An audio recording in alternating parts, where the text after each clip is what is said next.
Hello everyone, my name is Romero and I play second and assistant principal trumpet at the New Jersey Symphony Orchestra. I started playing the instrument when I was 11 years old and I took lessons from a band director from my hometown. I'm originally from São Paulo, Brazil, and I moved to the United States in the fall of 2009 in order to complete my master's and doctorate degrees in trumpet performance. After finishing my doctorate, I played 1 year with the Atlanta Symphony Orchestra. I joined the New Jersey Symphony last year, so this is my first season with the orchestra, and I am very excited to be part of this great organization. Today, I'd like to briefly demonstrate some of the instruments of the trumpet family, different mutes that we use, and also talk about some of the basic techniques for the trumpet. We are going to briefly discuss posture, hand position, breathing, embouchure, warm-up, articulation, flexibility, and some other topics.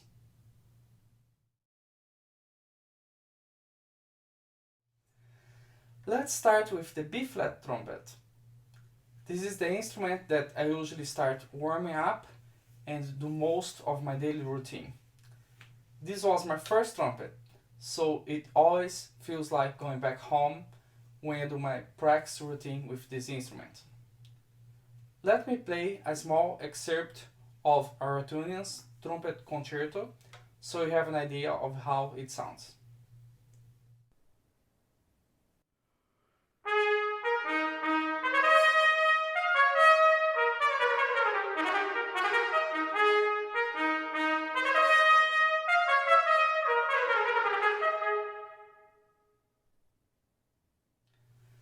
Next, we have the C trumpet. As you can see, it's just a little smaller than the regular B-flat trumpet. In the orchestra, this is the instrument that trumpet players use the most. I would say probably about 90 to 95% of the time.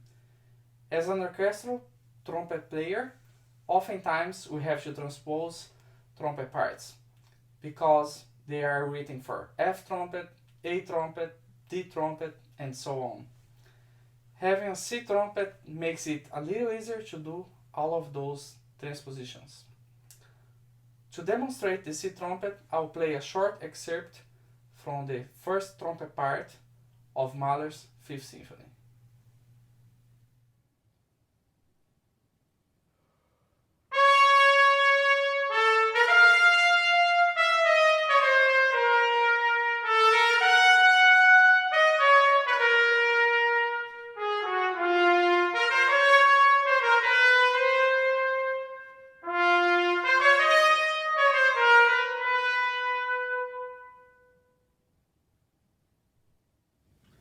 Next, the E-flat trumpet can also be used often in orchestras. I also have another bell for this trumpet, a D bell. If I change the bells and the slides, then we can have a D trumpet. I'll demonstrate an excerpt of the third movement of Haydn's trumpet concerto, which is usually played on the E-flat trumpet.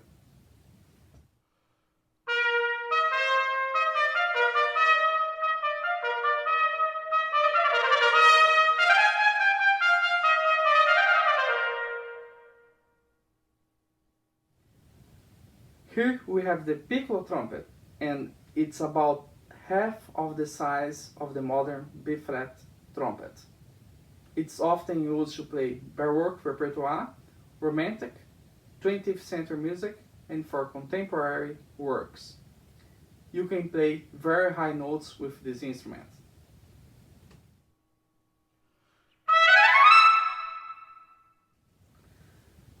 We also have the rotary trumpet, which was usually used first in Germany and Austria.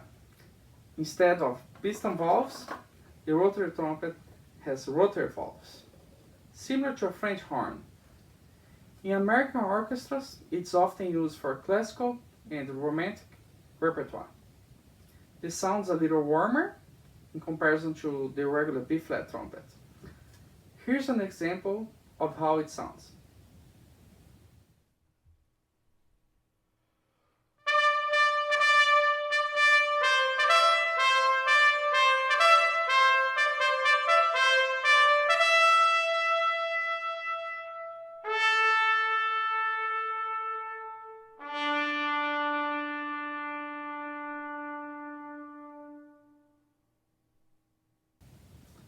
Moving on to another instrument, the cornet is similar to the trumpet, but as you can see, it has a more conical bar and compact shape. It doesn't have as much projection as the trumpet, but it has a beautiful mellow sound. The one I have here is a B-flat cornet, but we can also find cornets in C, A, and E-flat. Let me show you the introduction of the Carnival of Venice by Joseph Arban.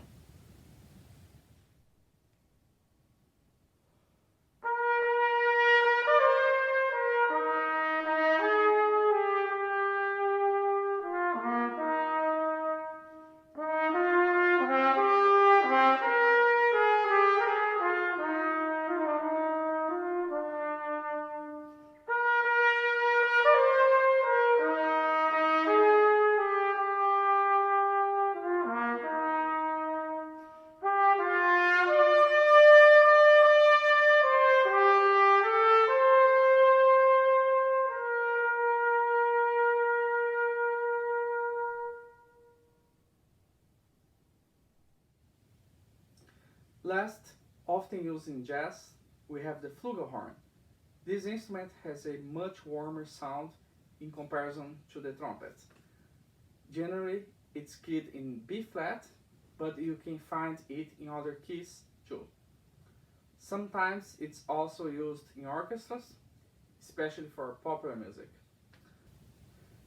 I'll play for you a little melody from a Brazilian popular song called Wave by Antônio Carlos Jobim.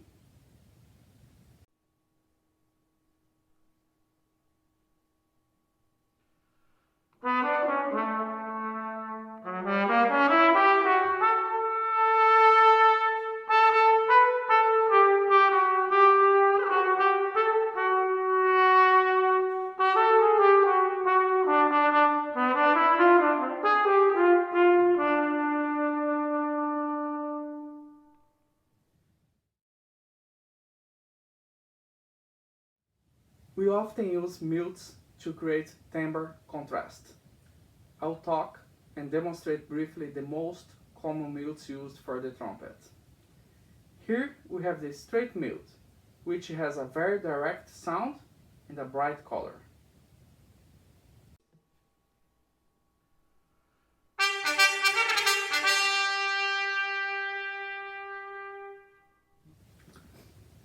This is a cup mute. It creates a warmer and softer sound.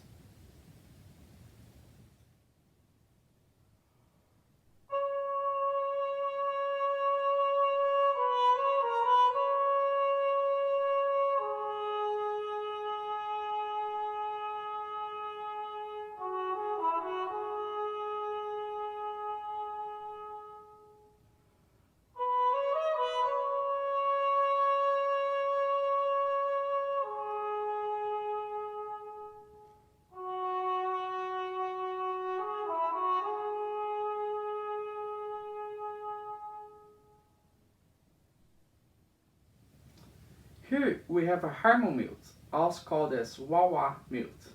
It's often used in jazz and contemporary works. You can either play with the stem in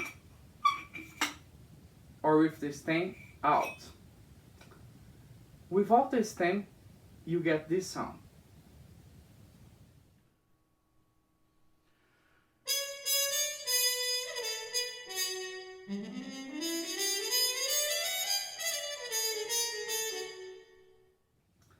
With the stem, you can make some cool sounds and add your left hand into the stem to change it.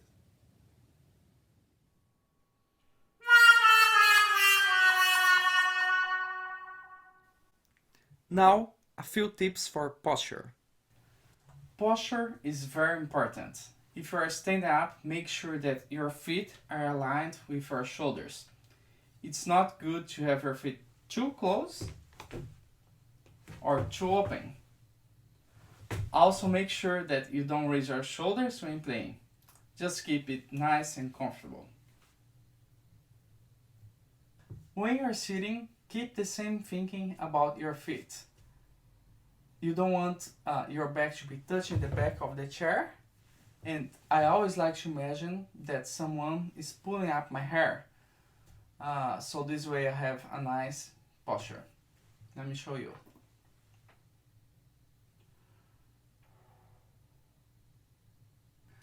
Pretend you're holding a baseball in your left hand so you get this position. Guess what? The ring finger you put on this ring, the thumb goes to the first valve trigger, and the rest you just put it like this. And you still keep the shape of a baseball in there. For the right hand, place the tip of your 3 fingers into the finger buttons. The right thumb, we usually put it over here. And the pinky, you place on the finger hook. Oftentimes I actually put my pink finger above the finger hook to avoid the necessary pressure towards your embouchure, so you don't want to push towards your lips. Keep it nice and comfortable and make sure your fingers are relaxed. Of course, you need to press the valves firmly, but don't add any unnecessary tension to it. Tips for a proper embouchure. I always like to ask students to think about the letter M when they're starting to learn the trumpet. One quick tip: don't place the ring of the mouthpiece on the pink area of your lips, so you never want to do this. For most students, the mouthpiece is placed slightly more in the upper lips or centered, so you should get something like this.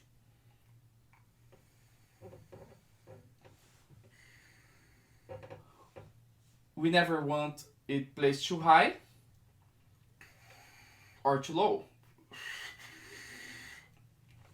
Keep firm corners and a flat chin. So.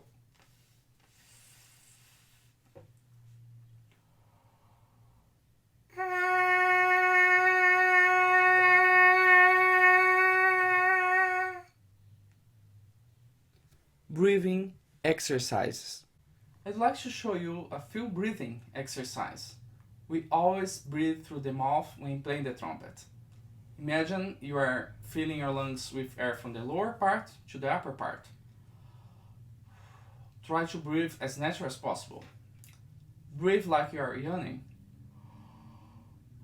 So it's a very low sound breath and relaxed. Okay, so the first exercise is, I'd like you to set your metronome at 60 beats per minute, and we're going to breathe in for 4 beats and exhale for 4 beats. Also, you can place the hand like this in the center of your lips to breathe in, and exhale it to the palm of your hands. So the exercise should be something like this.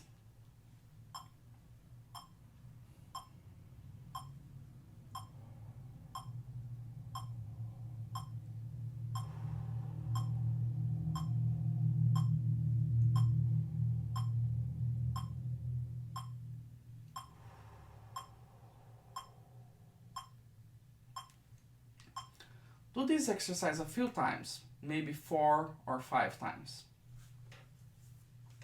Okay, the next one. Inhale for 1 beat and exhale for 4 beats. So it should be like this.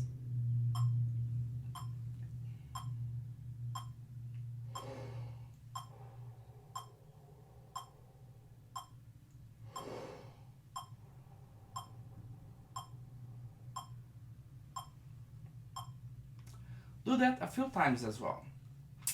These types of exercise should help you to keep a relaxed feeling when you are breathing and set you up well for a good warm-up. Warm-up and daily routine exercise. I like to start my warm-up in the middle register and gradually expand in range and dynamics. I incorporate different aspects of technique during my warm-up. I usually like to buzz into the lead pipe to start. For that, you need to pull your tuner slide out. I usually start the sound with a breath attack, just air, and play a few notes and exercise. You'll probably get a note close to E or E flat in the middle register. Let me show you a few examples.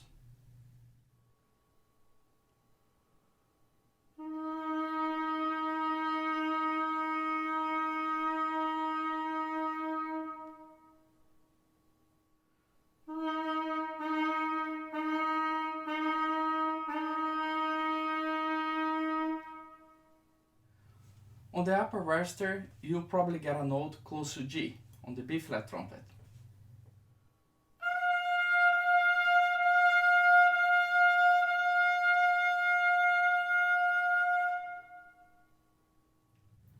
Sometimes I like to do some buzzing with just the mouthpiece tool. I usually do it about 2 to 3 minutes a day, and I like to use a drone or a keyboard. I buzz some long tones, a few simple scales, and arpeggios. Here I have a tuning CD set in the note concert B flat. Let me show you a few exercises.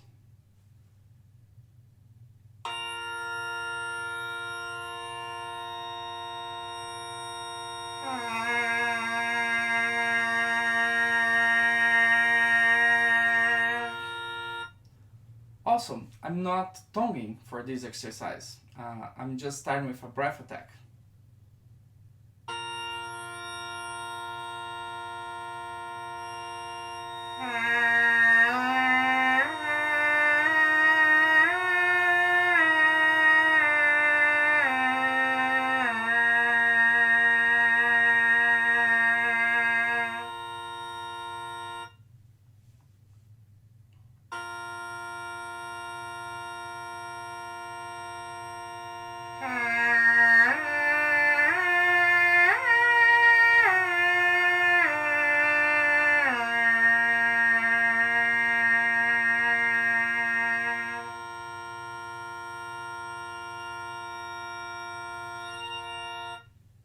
Next, I like to do a few exercises of the Clark book. Those exercises will help you to improve your finger dexterity. It's important to keep a healthy air support when playing this soft exercise and keep connections smooth. Practice those exercises in a very comfortable and soft dynamic and start practicing slow. When you practice slow, you improve fast. Start speeding up gradually, only after you can play the exercise correctly at a slower tempo. Let me show you a few exercises of Clark 1. First, I'm playing very slow and then fast. Here we have chromatic scales.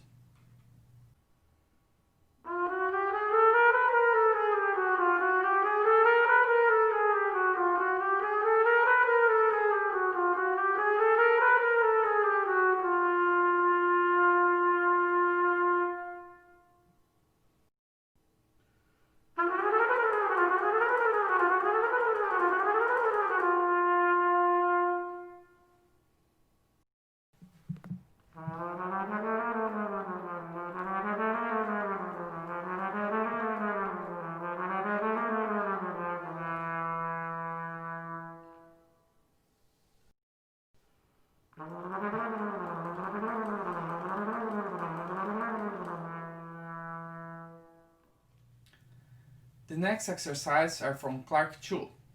Again, I'm playing it slow and then fast.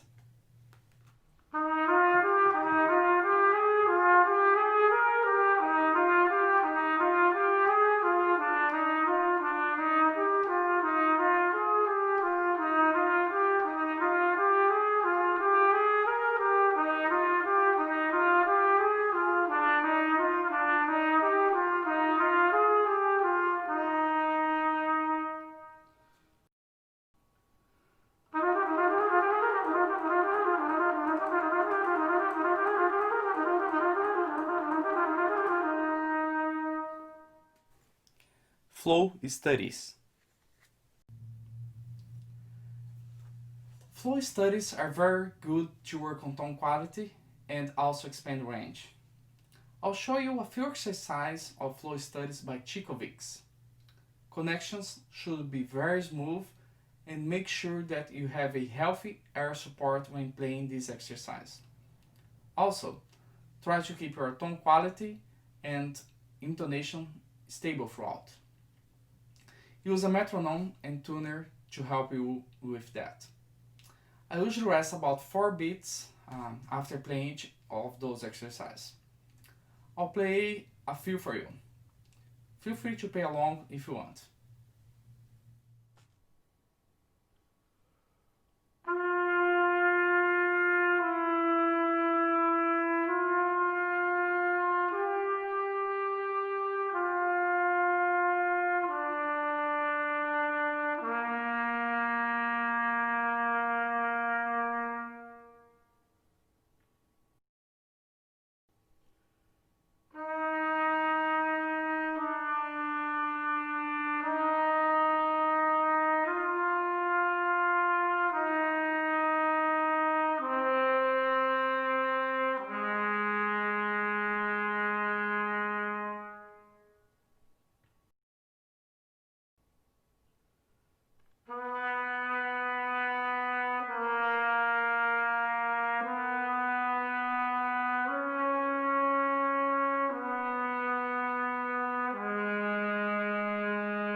I encourage you to play major and minor scales on a regular basis. If you know all of your scales, it will be much easier for you to learn any new music. As you go up to the high register, imagine that you are blowing further away and increasing your airspeed. This will help to make things easier in the high register. Let me show you G major scale and C major scale.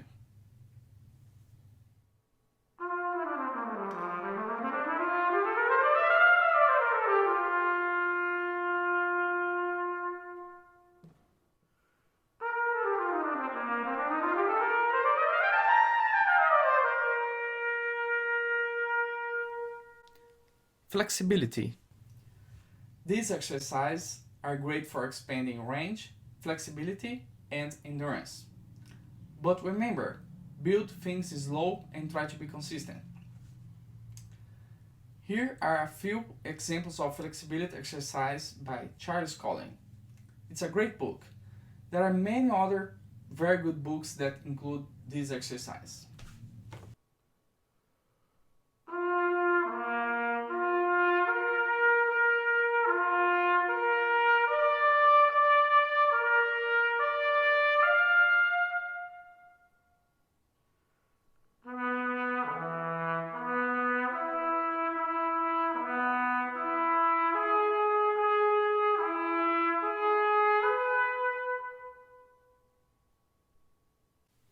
Articulations. Most common articulations are with the consonant T and D.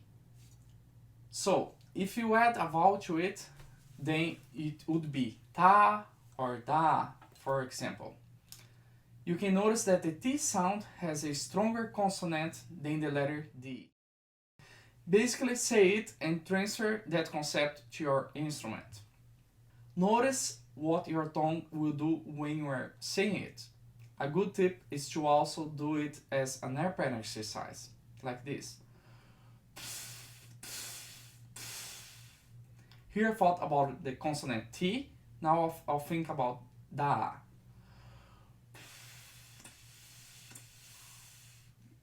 You see that da is a little more legato quality. Let me show that to you on the trumpet with the syllable ta.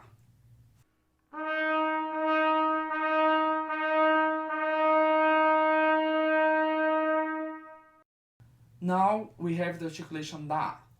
You can notice it has a more legato quality, as I mentioned before.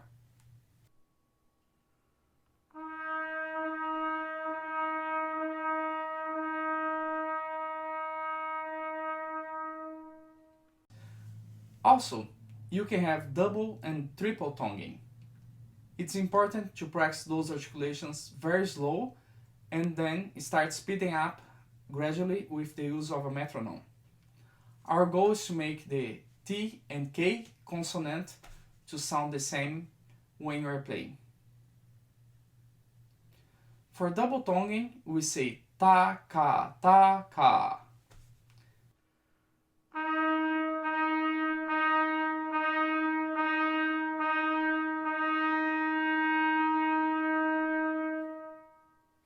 See how it sounds faster.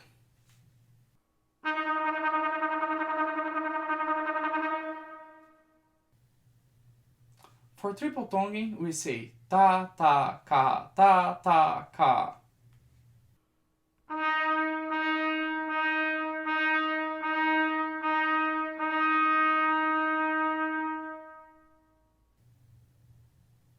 Now at a faster tempo.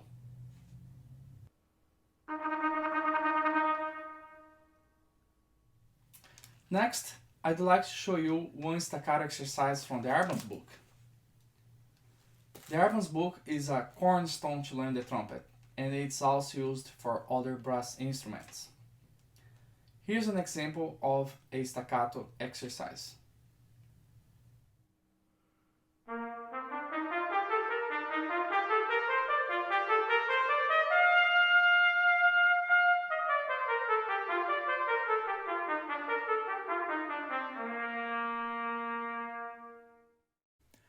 Tone quality.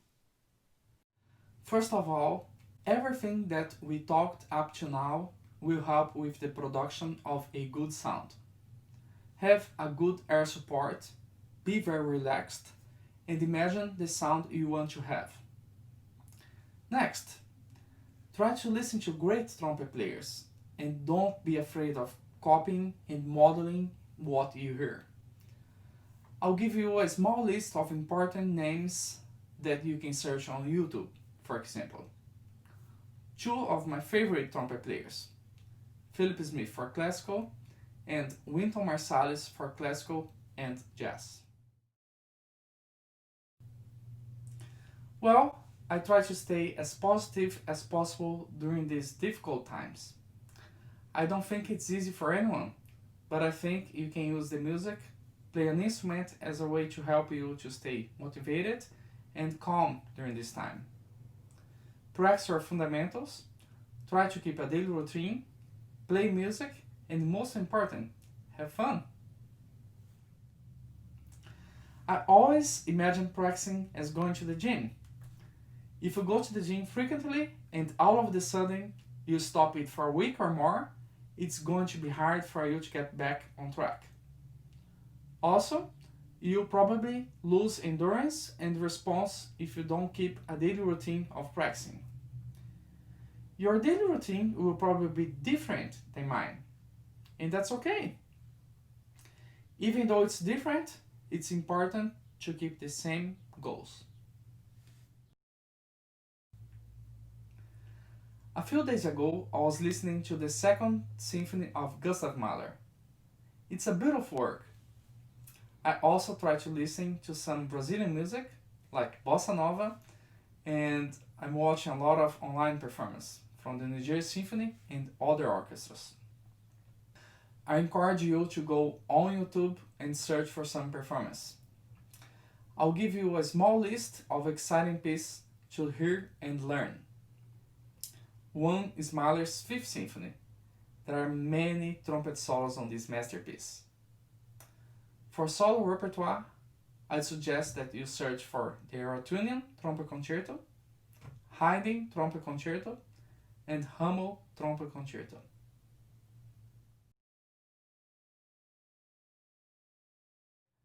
I know we are facing challenging times, but I strongly recommend that you keep practicing your instrument daily. Remember, quality is more important than quantity.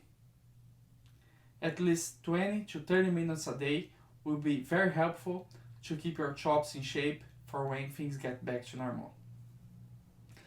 I understand the necessity of social distancing at the moment, but I can't wait for things to get back to normal so I can be back to playing live music with my friends and colleagues at the New Jersey Symphony.